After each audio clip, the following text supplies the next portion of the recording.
welcome back to another episode of Inside Access Control. Today we're taking a little bit of a different approach where we've been doing these interviews and they've been typically one person on a subject, either their company usually or the solution they have. But today wanted to take a different approach and talk about one of the phase changes that I believe are impacting the business and are going to continue to impact it for a while. And it's really around diversity and inclusion. We hear a lot about it. We see a lot about it. There's a lot of conversation that goes on to it, especially one-on-one. And you're starting to see like organizations like SIA and that they have platforms for this to happen. But what I was hoping to do today was to bring together a group that through men who you'll meet has brought together that are subject matter experts in this. They're living it, passionate about it too, to hopefully bring just the conversation up a bit to where organizations can start to critically think and have conversations around this. So that's my hope today. So today I have Min, Elisa, and Maxine. I'll let them introduce themselves, but I want to thank you all very much for joining and having this conversation. So thanks, Lee. I guess I'll start off first. This is Min Kyriannis. If we're folks in the security industry and also SIA, I've known those guys very well. I actually chair a bunch of boards for SIA, the Cybersecurity Advisory Board. 20 years in the networking and over 20 years in that industry. I'm currently the co-president of Women in International Security. My partners in crime here can also introduce themselves. And we're, kind of moving forward and also looking to execute soon in kind of providing some content as well as some changes, hopefully changes in this industry regarding diversity and inclusion for women and the others that is rarely spoken about. Okay. Thank you. Alisa Muller, so president of EMD. I do a lot of consulting, assessment work, some install work, also co-president with MIN for Women in International Security. Been in the industry a little more than a decade, and I've worked within a number of different organizations in terms of, manufacturing, install, so on the integration side. I've done a ton of volunteering with organizations like ASIS, but very excited for what we're doing in Women in National Security. So, thanks. Thank you. Hi, my name is Maxine Leighton. I, along with Min and Elisa, I'm a vice president for WISE New York, and I've been in the working in the built environment as a professional in architecture, engineering, planning, but from the focus of marketing, communications, and business development. And I'm currently the director of marketing and business development for Jarvis Bauman Bowles, consulting engineering firm. Wonderful. Well, thank you again. I appreciate you all making the time to do this, especially with what's going on right now, a little bit crazy. So appreciate you making the time. So if we're to kick this off, I'd like to know how we can move from like hoping that this takes off, because people are spending a lot of time and they're hearing a lot about it, seeing a lot in the news. There's awards, things like that. There's associations and committees. But if we were to move from hope to execution, and let's say that I'm a person that wants to see that. So me, I'm a 42-year-old male in the industry that would like to see this move to more execution. What do you recommend has to happen? So I think what needs to happen is, in addition to the networking, in addition to the awards and all the programs, even on the governmental level for diversity or promoting diversity spend, really more that sort of one-on-one partnership. So I have a group of people that no question will help me either get business, subcontract business to me, will support me, on a fundamental level that you really don't see by just handing someone an award.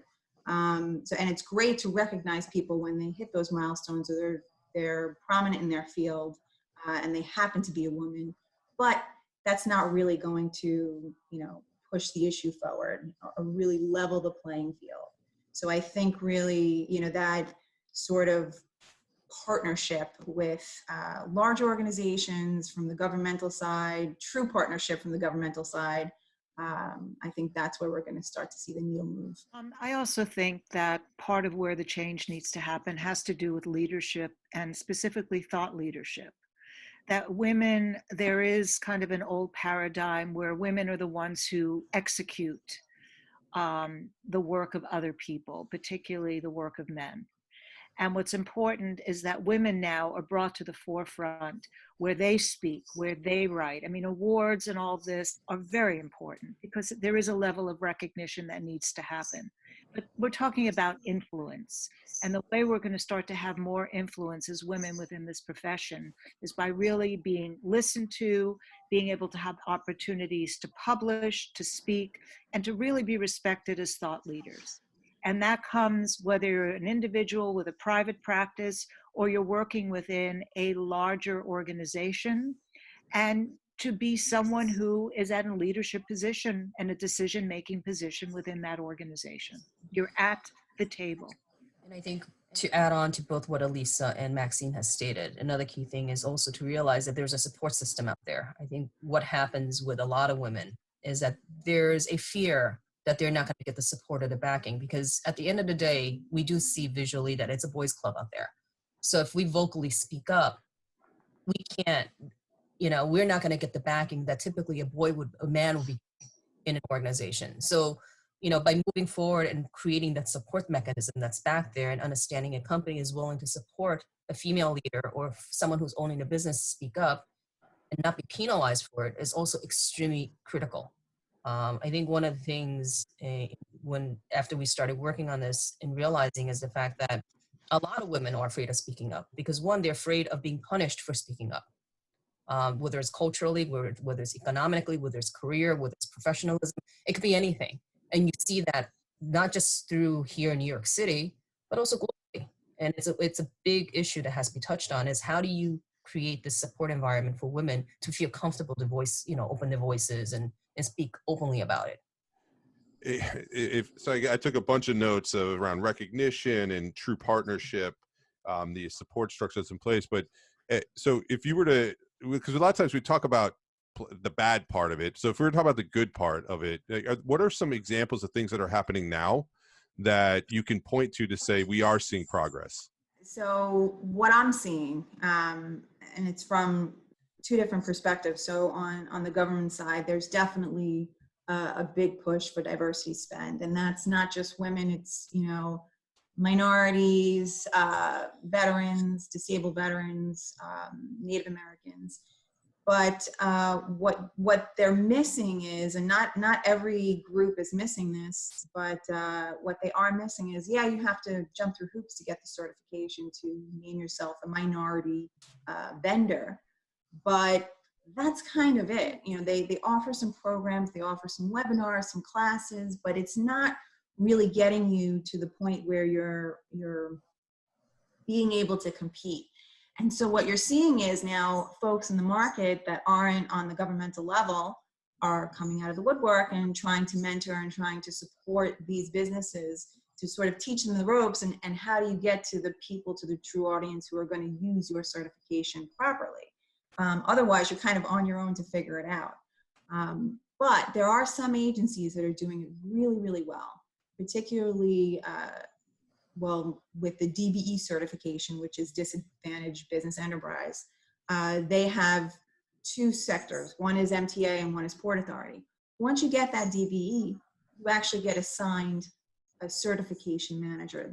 That's your point of contact. You can call them for anything you need. You can call them to connect with other people in other agencies, to just ask general questions, to add in codes to your certification so you can compete on other bids that maybe you wouldn't have qualified for. So that's the real one-on-one customer service that you're not really seeing in the government agencies that are certifying these businesses.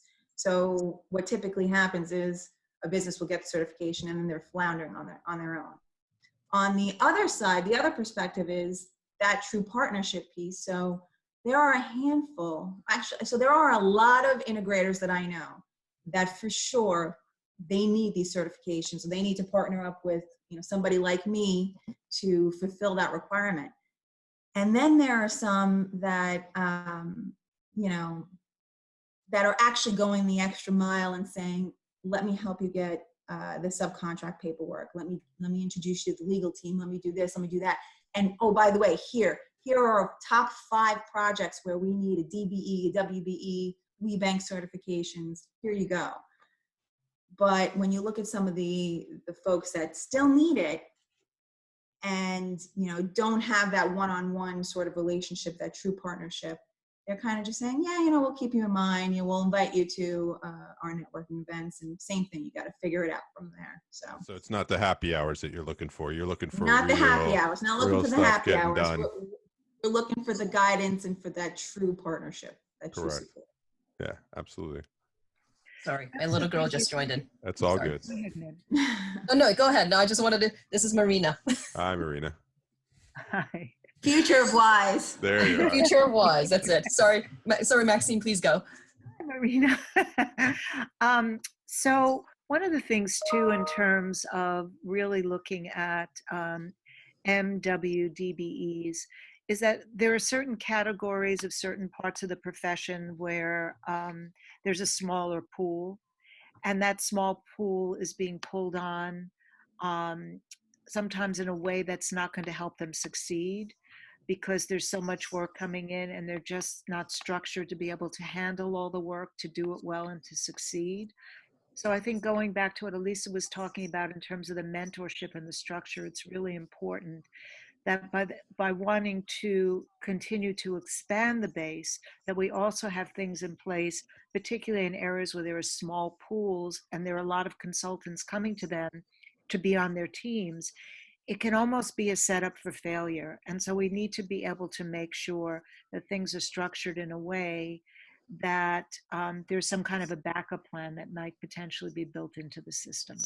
And that comes with what you were saying about mentoring as well. I come from a very different perspective.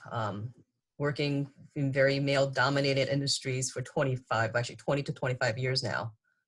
It's been long-standing where I didn't have the support mechanism like I do now with these ladies, just put it that way. And, looking back at what I had to go through to get there, I feel like women would need to accept that, look, we all fought through this, especially women in leadership positions. How do we learn from the history that we've experienced in the past and change it for the better? So to your point is, how do we execute it? How do we take that experience and move forward with it? So with these businesses, like the small businesses, it's a great thing. It's the WBE, the LAC pool, and it's all 100% true. But I think if we were to take a look, and from my feelings are, if we would take the history of what we learned in the past and apply it to how do we make it better, and then execute it, it helps us in the long run. And I think this is what we're trying to do, is just to get all the experiences that we've had. And hopefully, like you just met my youngest daughter there, when they're the future, they don't have to go through what we're doing right now. So we're trying to kind of fix that, hopefully fix it, and get the support like someone like you to come in and step in and say, hey, you know what? I am going to be the voice for you guys because I see this. And I've talked to a bunch of people. I'm partnering with these folks, and I'm publicly announcing it and letting people know that, look, there's a problem here. How do we fix this problem so that way women like Elisa, women like Maxine, women like myself can succeed if we decide to move forward or move elsewhere? So I think in my mind, it's also learning from our past. A lot of people don't like learning from their past, but I think understanding what our past is and what we've gone through, what we went through, how we suffer through it, helps us in the long run at the same time, so that we can implement it properly and not make the same mistakes. Yeah, a recognition of it, so identifying it is definitely, and then understanding it. So the historical side. I hear you saying it's the purposeful building it into the business, and it's not going to happen just culture. Yeah, it's culture. It's not going to happen just happen by itself, right? You can't throw a happy hour and believe that's going to paper over it, that it has to. And frankly, in a lot of these organizations, if they're bigger, it's probably going to need to be board level down to be implemented. It's not going to happen maybe just at the middle management side, but it needs to start somewhere and do that. And I think when we talked last time, the first thing is we're not looking for apologies. There should be, right? We're not looking for them to apologize to us. We're looking for them to step up and say, look, we understand there's a mistake. Let's move forward now and fix those mistakes that was encumbered by our predecessors. I think that's the reality of it, is we're really not looking for any apologies. We just want to fix it so it's better for the next generation. I do like that, because I do think I do feel sometimes there's this belief that there needs to be an apology. Yeah, Right. we're not looking for that apology. What we're looking for is how do we fix this? How do we implement it? And how do we execute, as you said? How do we execute so that way it's better for the next generation that's stepping into these roles that we are going to need them to be in? So a question I'd like to ask typically at every one of these is, what is it that you need? So if you were to summarize one thing, because while we get this out to the network, I like people to have the opportunity to say, like, here's what I need. But so would love to hear from you. What is it that you need? I need more women like this. All right, that's fair. I need more women and men like this that, we look out for each other. I mean, in some situations, I'm going to have more opportunities to share with some of my partners than other times. Sometimes they'll have more opportunities to share with us, but when you're in that position where you can help somebody, and granted, you can't just start giving away, referrals and jobs and stuff like that. You have to make sure that you're partnering with the right person, the person has the capabilities to do what they're saying they're doing. But at the very least, to give somebody the opportunity, that's what's needed. So, and that's what we're all sort of doing together right now. I could say that with Min 100% over the last year. We've been trying to find different opportunities to work together, and we have. So, and Maxine is now part of the group, so I'm sure we're going to start seeing more with her as well. But on the business level, that's what's needed, is just more real partnerships. And I think also what's needed, we need platforms. We need platforms that we can be heard, and platforms that we can speak, and those kinds of opportunities. And to be able to do it with other women, just as we are in this instance, who really are not only supporting each other in the effort, but are also individuals and have the ability to listen deeply and take action as a result of that understanding.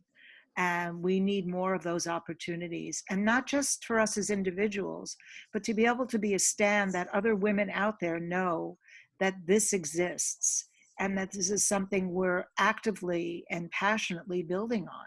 And that's part of the future. And this is one of the reasons why we all joined together collectively for WISE New York. We're currently undergoing, and we just took leadership this year. And with the changes, our first symposium had to be pushed back into May. Hopefully, without the quarantine, we can really execute at that point.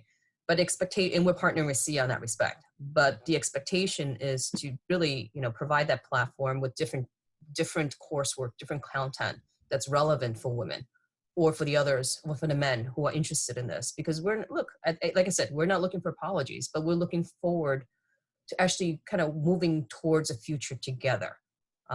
And just really, this is the only way we're going to get the diversity that we're talking about in any industry, regardless if it's security or financial or banking, whatever it is. This is the only way we're going to be able to move forward, is to just hang together and be able to talk like as peers, and not as, well, I'm a man, and even my kids are seeing this in school. My oldest daughter is getting little boys that says girls drool and boys rule. This all stems from home. It does. It stems from home. And I've always said this to Maria. This is my oldest one. And I said to her, I was like, think about what mommy does. Think about what the daddy does. I mean, we're up there talking to people, trying to promote women to kind of speak up more and more. And we need these platforms, whether it's from myself, whether it's from Maxine, whether it's Elisa or the others. We need these kind of platforms so women does have a voice. And let it be heard that we are here to support them, regardless of what's needed. Start, taking hold of their own destinies and standing up for themselves. And if they know that there's resources like what we're trying to offer here, I think that's really where you'll start seeing more and more people speak up and that change happen. There's power in numbers, so that the more people see other people doing what they know to be possible, the more people have confidence to go do that and to pass it on and to pass it on. So it's about really opening up so that we develop a more inclusive and confident environment in which to move from. Awesome. And this is not a gender bashing, just an FYI. No, not at all. Genders, we're not doing anything like that. We're just saying we hand in hand, we walk forward together. No, I agree. It's not man versus woman. It's No. David versus Goliath right now. Yeah, for real. But you know what? We But it can't is what do it it is. unless we all do it together, and that's Exactly. men Right. and women. Yeah. Because to not do that would be a kind of reverse discrimination, and that's Exactly. not what this is about. This is about turning the tide, so we have an inclusive approach going forward together. No, I believe it. I mean, like I was saying earlier, the majority of the people that I know that they're on the male side not speaking for all males here, but if I was, majority of them that I know have a desire to see the action, but don't necessarily know what to do, or are looking for probably looking for leadership amongst don't want to also define it, because careful of that too, right? Of not trying to then tell women how to progress their careers. It seems cyclical and not right. But so, no, I appreciate that. So let me ask you this.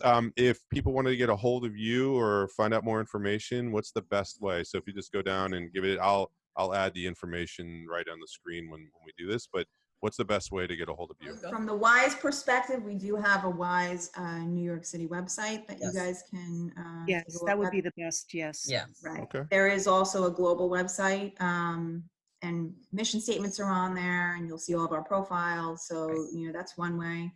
Individually, my website is emdnyc.com. You can always Okay. reach me through there, and I'll let you guys speak. Yeah, and I'll give you. I give you my personal email. Obviously, best way to obviously contact me is always via email. Okay. And I would say via the WISE website and the emails through the WISE website. Yes. Yeah. Got it. Well, I appreciate you all making the time. It's an inspiration. You should be, I know, proud of the stuff that you're doing, but I know there's a long way to go from where we're at now, but it takes, little steps to get there. But no more apologizing on my end for any of it. And we're going to go hand in hand and go tackle it. So no, thank you very much for taking the time. It's been a great And conversation. kudos to you for bringing us on your show. So No, thank you. I appreciate it. Thank you, Lee. So much. Thank you.